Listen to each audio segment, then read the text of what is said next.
नमस्कार साथियों, मैं राजेंद्र आप सबका स्वागत और अभिनंदन करता हूं अपने YouTube channel astrology based on लघु पाराशरी में। आज महाशिवरात्रि है। शुरुआत करने के पहले आप सबको महाशिवरात्रि की बहुत बहुत शुभकामनाएं।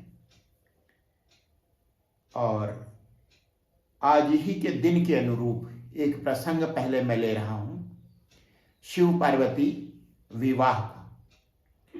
उसके बाद फिर मैं एस्ट्रोलॉजी पे आऊंगा, ज्योतिष पर आऊंगा। तो प्रसंग यह है, सती का पुनर्जन्म हो गया है पार्वती के रूप में, हिमराज के घर में, हिमवंत के घर में। और सती की दुखद मृत्यु से क्षुब्ध भगवान शंकर अपने मन को शांत करने के लिए कठोर तपस्या में डूब गए हैं, गहन तपस्या में डूब गए हैं।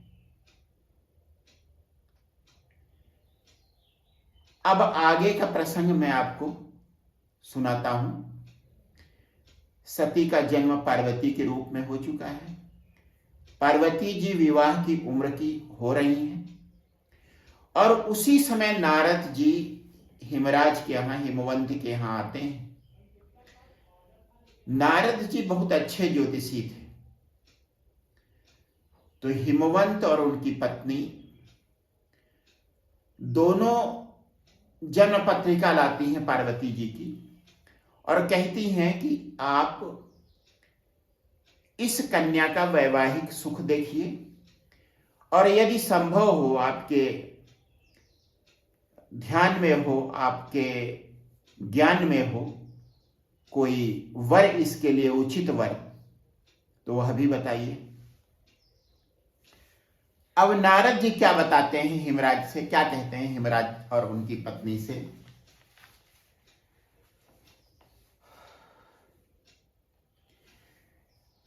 कहा मुनि बिहसी गूढ़ मृदुबानी, सूता तुम्हारी सकल गुण खानी। सुंदर सहज सुशील सयानी, नाम उमाय अंबिका भवानी। सब लक्षण संपन्न कुमारी, होई ही संतत पियहि पियारी। सदाय चल यही कर यही बाता, यही तेजसु पैहि पितु माता। होई ही पूज्य सकल जग माही, यही सेवत कछु दुर्लभ नाही। यही कर नाम सुमेरी संसारा, प्रिय चढ़ी पतिव्रत यसी धारा। जैसा नारद जी ने कहा आज के समय तक वैसा ही हो रहा है और भविष्य में भी वैसा ही होता रहेगा। हुई ही पूज्य सकल जग माही, पूरी दुनिया के लिए, पूरे संसार के लिए पार्वती जी पूज्य हैं। यही सेवत कछु दुर्लभ नाही, और उनकी उपासना करने वाले के लिए कुछ दुर्लभ नहीं होता, विशेष करके स्त्रियों के लिए, उनके सौभाग्य के लिए। यही कर नाम सुमेरी संसारा, प्रिय चढ़ी ही पतिव्रत असिधारा। अब आगे कहते हैं, शैल सुलक्षण सूता तुम्हारी, सुनहु जे अवयव गुण दुई चारी। अब आगे नारद जी के जो शब्द हैं उसको सुनते ही माता पिता के, हिमराज, हिमवंत और उनकी पत्नी के कान खड़े हो जाते हैं। सुनहु जे अवयव गुण दुई चारी, अगुण यमान मातु पितु हीना। उदासीन सब संशय छीना।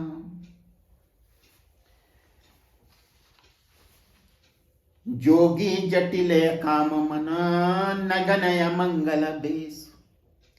अस स्वामी यही कहा मिली, परिहस्तय सिरे। पहले एक अधूरा वाक्य नारद जी बोलते हैं। अगुण यमान मातु पितुहीना, उदासीन सब संशय छीना।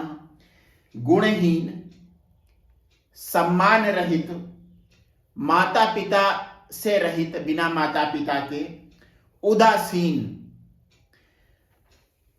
संशयहीन, लापरवाह, जिसकी किसी को परवाह नहीं है। एक अधूरा सेंटेंस जो पार्वती जी के माता पिता को और ज्यादा नारद जी के वचनों के प्रति जागरूक बना देते हैं, सतर्क बना देते हैं। वे और ध्यान देकर नारद जी की वाणी को सुनने लगते हैं। अब नारद जी अपने वाक्य को पूरा करते हैं। जोगी जटिलय काम मन, नगनय मंगल बेस। जो योगी है, निष्काम है, काम भावना रहित है, नग्न रहता है और जिसका वेश अमंगल है, विचित्र तरीके का वेश है। अस स्वामी यही कहा मिली ही परिहस्तय सिरेख। नारद जी उसकी कुंडली देखकर, पार्वती जी की कुंडली देखकर और हस्तरेखा उनको भी देखकर यह कहते हैं कि इसे ऐसा पति मिलेगा, अगुण यमान मातु पितुहीना, उदासीन सब संशय छीना। जोगी जटिल काम मन, नगन मंगल बेस। अस स्वामी यही कहा मिली ही परिहस्तय सिरेख। अब इसके बाद एक और विचित्र बात शुरू होती है, ध्यान दीजिएगा। सुनि मुनि गिरा सत्य जिय जानी, दुख दंपति उमा हरसानी। नारद हूं यह भेदु न जाना, दस एक समुझब बिन माना। अब इसको सुनने के बाद हिमवंत और उनकी पत्नी दुख के सागर में डूब जाते हैं, जैसे उनके ऊपर दुखों का पहाड़ टूट पड़ता है। और इसी बात को सुनकर उमा मतलब पार्वती जी मन ही मन प्रसन्न हो जाती। नारद जी की भी समझ में यह भेद नहीं आता, बात एक ही है, लेकिन वही बात पार्वती जी को प्रसन्न कर रही है और उनके माता पिता को दुखी कर रही है। ईश्वर की मर्जी और पार्वती जी की मर्जी, उनकी इच्छा। अब दुखी माता पिता यह विचार करते हैं कि हम सक्षम हैं,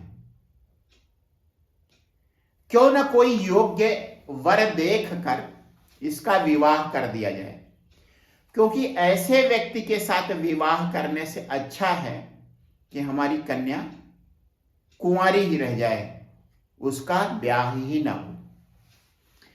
अब नारद जी हिमवंत और उनकी पत्नी की चिंता को देखकर कहते हैं, झूठी न होई देवर इसी बानी, सोचहि दंपति सखी सयानी। एक साथ उन दोनों के मन में, पार्वती जी के माता पिता के मन में तरह तरह के भाव आते हैं। पहले तो यह भाव आता है कि हम समर्थ हैं, कोई योग्य वर देखकर इसका विवाह कर दिया जाए। फिर तुरंत ही यह विचार मन में आता है, दोनों एक साथ, इस समय उन दोनों के मन के विचारों में एक सामंजस्य, एक सिंक्रोनाइजेशन हो गया है। दोनों अलग अलग बैठे हुए एक ही बात को सोच रहे हैं। पहला विचार तो यह है कि हम समर्थ हैं, इसकी शादी किसी अच्छे वर को देखकर कर दी जाए। दूसरा विचार तुरंत ही मन में आता है कि इसका विवाह ही न किया जाए। कितने दुख की बात, किसी माता पिता के लिए यह हो सकती है कि वे अपनी कन्या का, अपनी पुत्री का विवाह खुद से न होने दें, लेकिन तुरंत ही उनके मन में यह आता है कि देवर्षि नारद की वाणी झूठ हो ही नहीं सकती। उरधरि धीर कहे गिरे राव, कहु नाथ का करिय उपाऊ। जब यह विचार उनके मन में आता है, दोनों एक साथ हाथ जोड़ते हैं और नारद जी से प्रार्थना करते हैं कि हे ऋषि, हे देवर्षि, हे नाथ, अब इस समस्या का जो आपने बताई है, और आपकी वाणी कभी व्यर्थ नहीं होती, कभी झूठ नहीं होती, उसका कोई समाधान भी आप ही बताएं। अब नारद जी आगे बोलते हैं, कहा मुनीस हिमवंत सुनु सुनु, जो विधि लिखा लीलार। नारद जी हिमवंत से कहते हैं, हिमवंत और उनकी पत्नी की ओर देखकर बोलते हैं कि जो कुछ लीलार में लिख दिया गया है, ललाट में लिख दिया गया है, ऐसा माना जाता है कि ललाट में व्यक्ति का भाग्य लिखा होता है। उसके माथे पर, हर व्यक्ति के माथे पर उसका भाग्य लिखा होता है। नारद जी उसी बात को उसी संदर्भ में कहते हैं कि जो इस कन्या के ललाट पर लिख दिया गया है, विधि ने लिख दिया है, उसे मिटाया नहीं जा सकता। देव दनुज नर नाग मुनि को न मेटनिहार। कोई देव, कोई देवता, कोई नर, कोई भी विधि के अंकों को, विधि के लिखे को मिटा नहीं सकता। अब यहीं पे एक ज्योतिषी की भूमिका आती है। ज्योतिषी ने कुंडली देखी और देखने के बाद यह बताया कि इसे जो पति मिलेगा उसके पास घर द्वार कुछ नहीं होगा, मां बाप भी नहीं होंगे, वेशभूषा विचित्र होगी, और विचित्र क्या होगी, वह नग्न ही रहता होगा, नग्न प्राय होगा।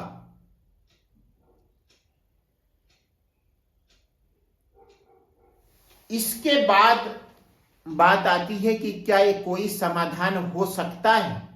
समाधान यह है कि अगर कोई दोष है तो उसी दोष वाले व्यक्ति से शादी कर दिया।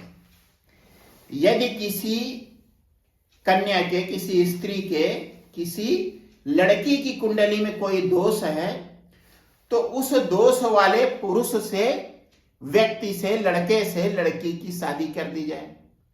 यदि किसी लड़के की कुंडली में कोई दोष है तो उन दोषों वाली लड़की से लड़के की शादी कर दी जाए। यही समस्या का समाधान होता है।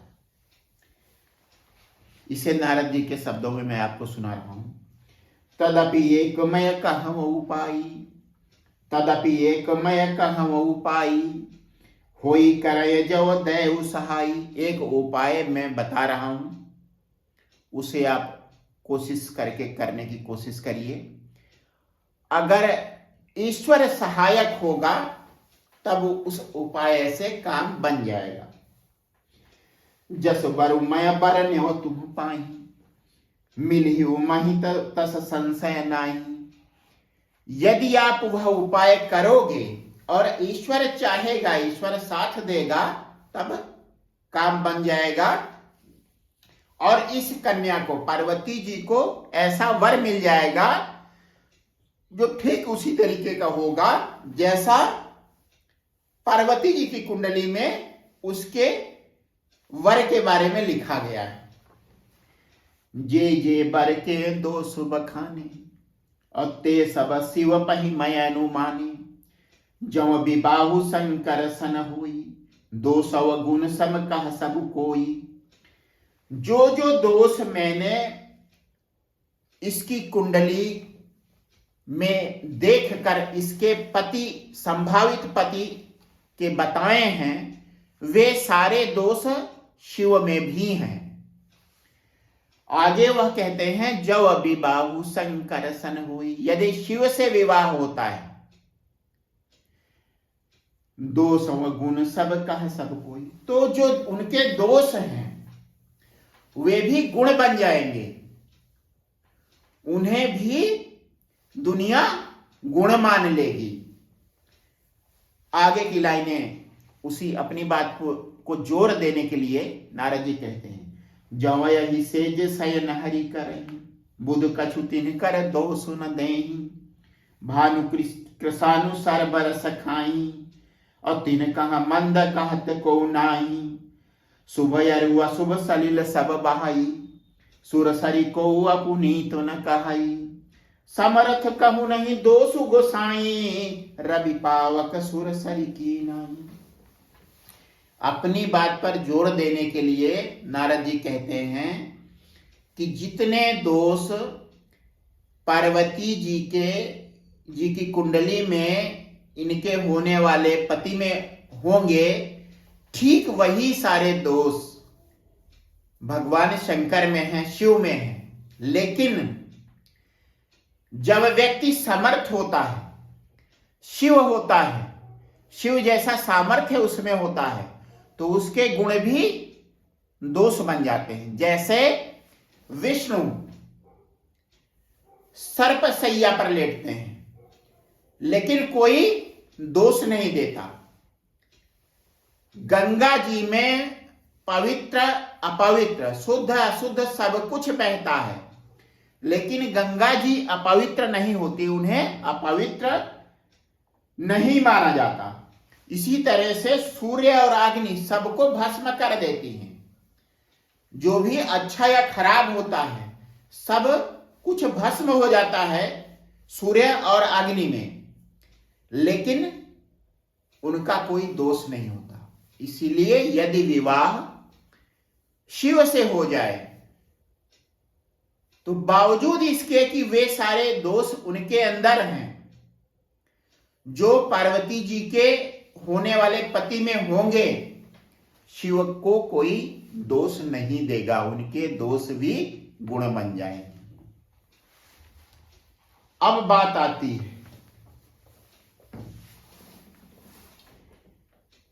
किसी और कुंडली की, और जब शादी होती है किसी लड़की की या लड़के की, तो दोनों की जन्म कुंडली में ग्रहों के और गुणों की का मिलान होता है। ग्रह मिलान और गुण मिलान। केवल गुण मिलान के आधार पर यदि शादी होती है तब जरूरी नहीं कि वह सफल ही हो।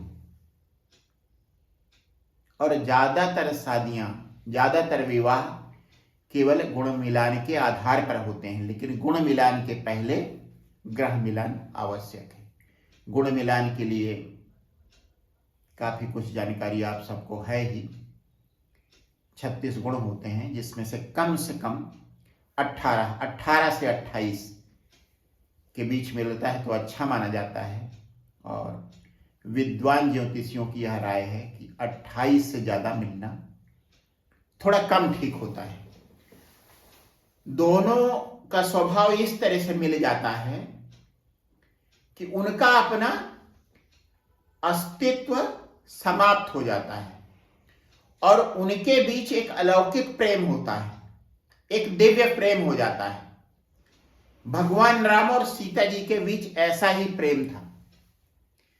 यद्यपि बहुत से लोग नासमझी में यह कह देते हैं कि उनका विवाह अच्छा नहीं था, लेकिन इसे कहना बिल्कुल ही गलत होगा।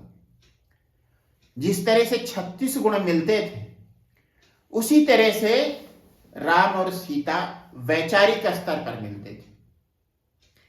अगर राम ने कहा सीता तुम्हें वन जाना है क्योंकि संसार तुम्हारी पवित्रता पर शक कर रहा है,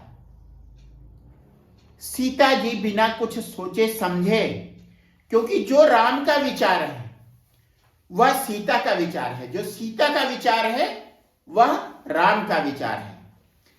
इसे दिव्य प्रेम कहा जाता है।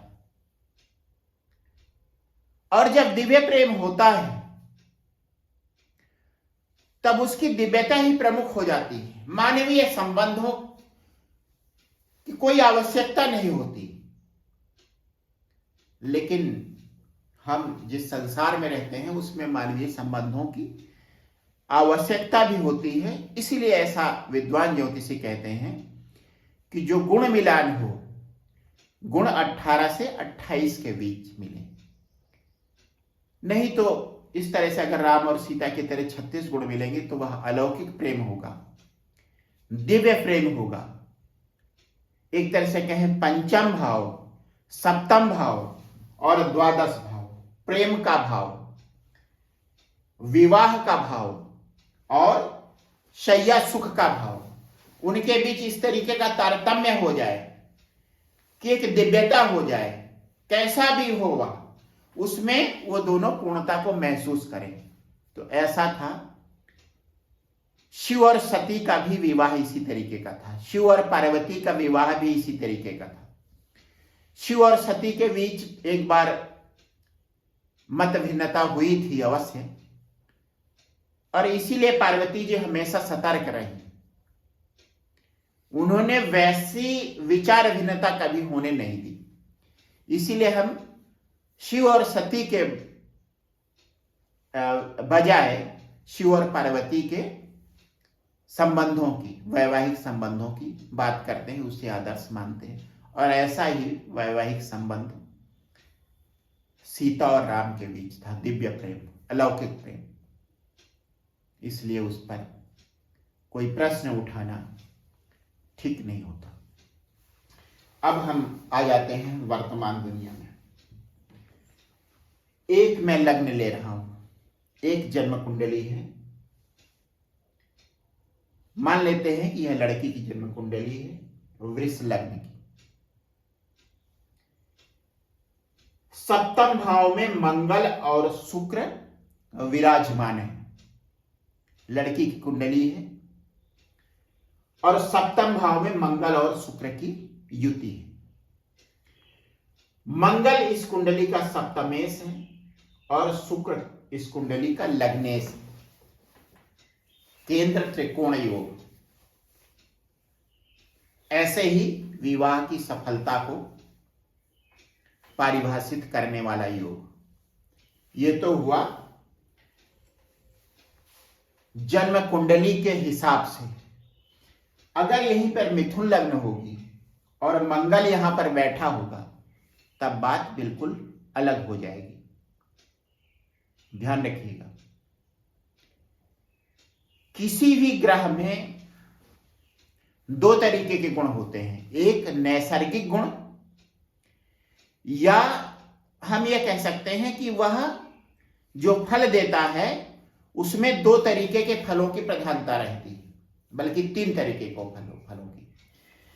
पहला तो वह जो फल देता है अपने नैसर्गिक कारकत्व के हिसाब से देता है। दूसरा वह फल देता है जिस भाव का या जिन भावों का वह स्वामी होता है। और तीसरा होता है जिस भाव में वह ग्रह स्थित होता है उस भाव के फल। नैसर्गिक कारकत्व के हिसाब से फल, जन्म कुंडली में जिन भावों का वह स्वामी है उन भावों के कारकत्व के हिसाब से फल, और जिस भाव में बैठा हुआ है उस भाव के कारकत्व के हिसाब से फल। इसके अलावा जहां पर ग्रह की दृष्टि होती है उसके भी फल वह देने में सहायक होता है। बेसिकली तो जिस भाव पर दृष्टि होगी ग्रह की, उस ग्रह का, उस भाव का कौन स्वामी है और उसमें कौन सा ग्रह बैठा है, उस आधार पर उस भाव के फल मिलेंगे। लेकिन दृष्टि वाला ग्रह उस फल को देने में सहायक हो सकता है। तो तीन चीजें हो गई, नैसर्गिक कारकत्व के हिसाब से फल, लग्न कुंडली में ग्रह जिन भावों का स्वामी है उन भावों के अनुसार फल, और तीसरा जहां बैठा हुआ है उस भाव के फल। लड़की की कुंडली है, लड़की कुंडली में वृष लग्न की कुंडली है, लग्नेश शुक्र है, बैठा है सप्तम भाव में। लग्न के फल देगा शुक्र और सप्तम भाव के फल देगा। मंगल बैठा है अपनी ही राशि में सप्तम भाव में, मंगल दोष को नष्ट करता हुआ। कोई भी ग्रह अपने भाव को खराब नहीं करता, इसलिए इसे मंगल दोष नहीं माना जाएगा। मंगल फल देगा सप्तम भाव के और सहायक होगा जहां पर उसकी दृष्टि है। मंगल चूंकि सप्तम भाव का ही स्वामी है, इसलिए सप्तम भाव के फल देगा, और उसकी दृष्टि एक दृष्टि में ले रहा हूं, सप्तम दृष्टि लग्न पर है, तब उसका फल यह होगा कि वह लड़की के व्यक्तित्व को प्रभावित करने की कोशिश करेगा। तो मंगल और शुक्र यहां बैठकर वैवाहिक जीवन वाले भाव में बैठकर वैवाहिक सुख देने की कोशिश करेंगे। एक अच्छी युति, लग्नेश और सप्तमेश की युति, यह हो गई। उसके बाद हम देखते हैं मंगल और शुक्र का नैसर्गिक कारकत्व। शुक्र है स्त्री, शुक्र कारक है लैंगिक संबंध और सौहार्द का, दोनों के बीच शारीरिक संबंध, स्त्री पुरुष के शारीरिक संबंध और सौहार्द का कारक है शुक्र। उसके अलावा राग है, आसक्ति का, एक होता है राग और दूसरा होता है विराग। एक होती है आसक्ति और दूसरी होती है अनासक्ति, वैराग्य। अगर यहां शुक्र के साथ या शुक्र के साथ केतु बैठ जाए, मंगल यहां से हट जाए और शुक्र के साथ केतु बैठ जाए, तब शुक्र और केतु की युति वैवाहिक जीवन में एक वैराग्य पैदा कर देगी, एक निराशा का भाव, उधर से मन उचट जाएगा, शारीरिक संबंधों की ओर से मन उचट जाएगा। इसलिए केतु का शुक्र के साथ बैठना या मंगल के साथ बैठना लग्न में, सप्तम भाव में और 12वें भाव में अच्छा नहीं होता। इसके विपरीत मंगल और शुक्र का लग्न में बैठना, सप्तम भाव में बैठना और द्वादश भाव में बैठना, और विशेष करके यदि मंगल और शुक्र जन्म कुंडली के लिए अच्छे भावों के स्वामी हो, शुभ ग्राम, अच्छा होता है। इसका मतलब हुआ शुक्र या मंगल के साथ केतु यहां, शुक्र या मंगल के साथ केतु यहां, शुक्र और मंगल के साथ केतु यहां, प्रथम भाव मतलब लग्न, सप्तम भाव और द्वादश भाव में केतु अच्छा नहीं होगा मंगल और शुक्र के साथ। इसके विपरीत मंगल के साथ शुक्र सप्तम में ठीक होगा वैवाहिक संबंधों के लिए, लग्न में ठीक होगा और द्वादश भाव में ठीक होगा। लग्न, सप्तम भाव और द्वादश में अच्छा होगा। यदि, इस यदि पे मैं जोर दे रहा हूं, यदि मंगल और शुक्र कुंडली के शुभ भाव के स्वामी हैं, जैसा कि यहां पर है। तो बात हो गई राग की। उसके बाद पारिवारिक सुख की। स्त्री ग्रह है, स्त्री है, लैंगिक संबंध और सौहार्द का कारक है, राग का कारक है, अनुरक्ति का कारक है, पारिवारिक सुख का कारक है। अब मंगल की बात करते हैं। मंगल पुरुषत्व का कारक है, ऊर्जा का कारक है और शक्ति का कारक है। शिव और शक्ति की जब बात होती है, शिव और शक्ति, जब शिव और शक्ति की बात होती है, एक तरह से मंगल और शुक्र की बात होती है, तब सती और शिव की बात की जाती है, तब बात दूसरी हो जाती है।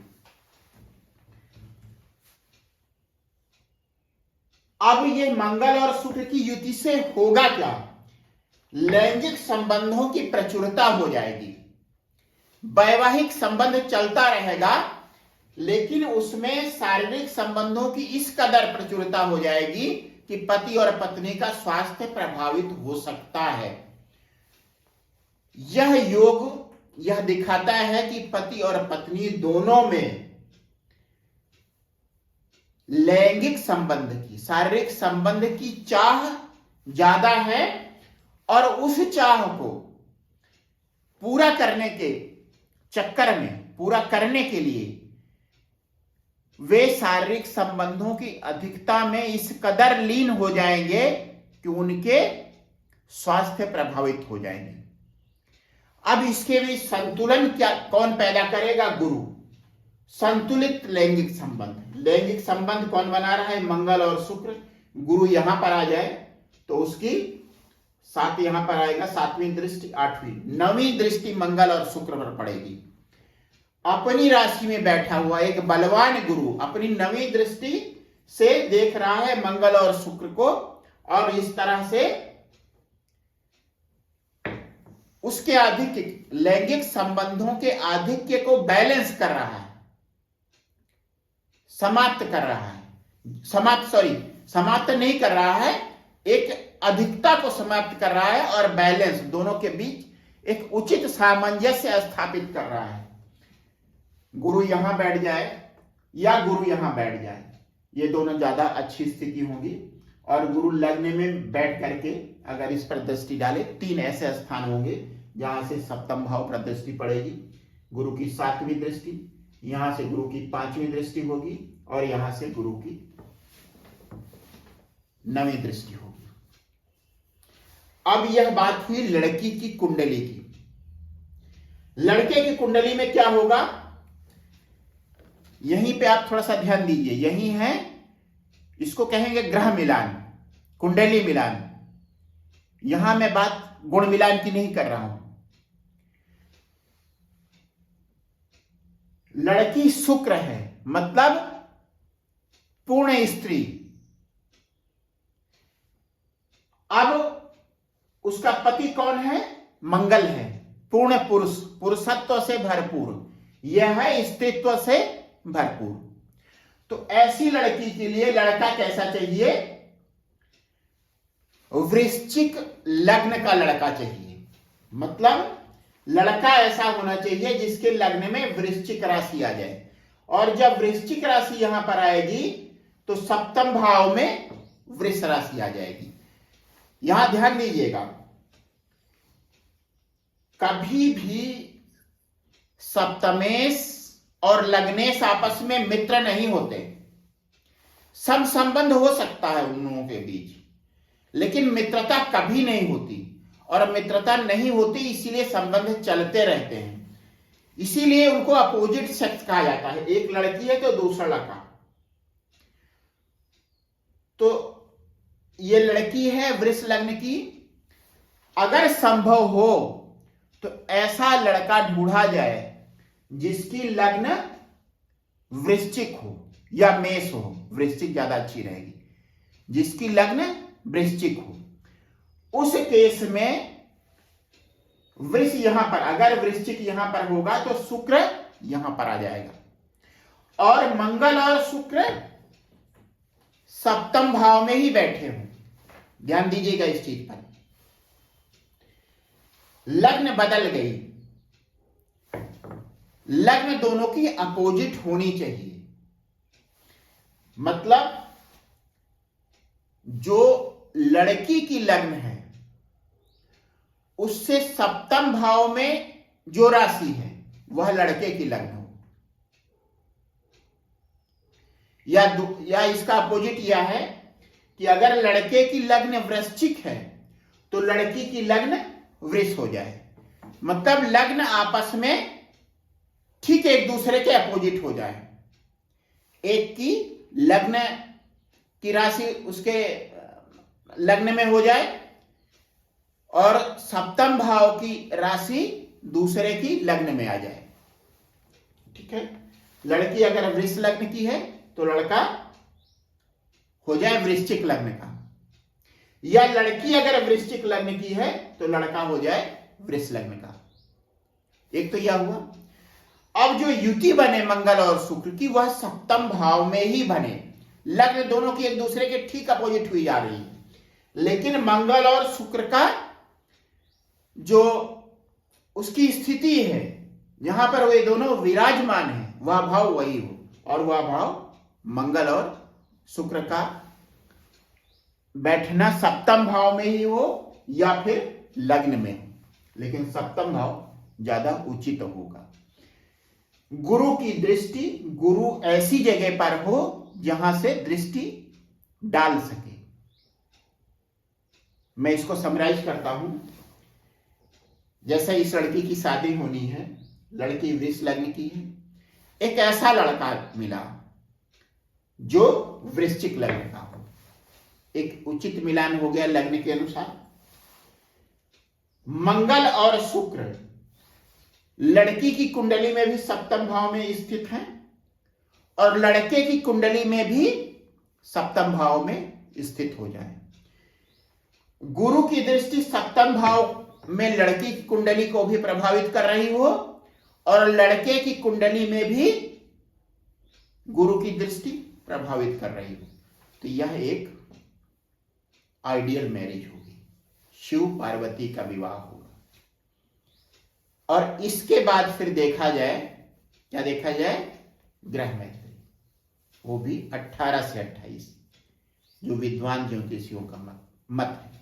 अगर आप 36 पर चले जाएंगे तो वह अलौकिक प्रेम हो जाएगा, और अलौकिक प्रेम का इस संसार में चलना थोड़ा सा मुश्किल हो जाता है। एक बार फिर से आप सबको महाशिवरात्रि की बहुत बहुत शुभकामनाएं। यदि आपको मेरा यह वीडियो पसंद आया हो तो उसे लाइक करें, शेयर करें, और चैनल को यदि आपने सब्सक्राइब न किया हो तो सब्सक्राइब करें। एक बार फिर से आप सबको बहुत बहुत धन्यवाद।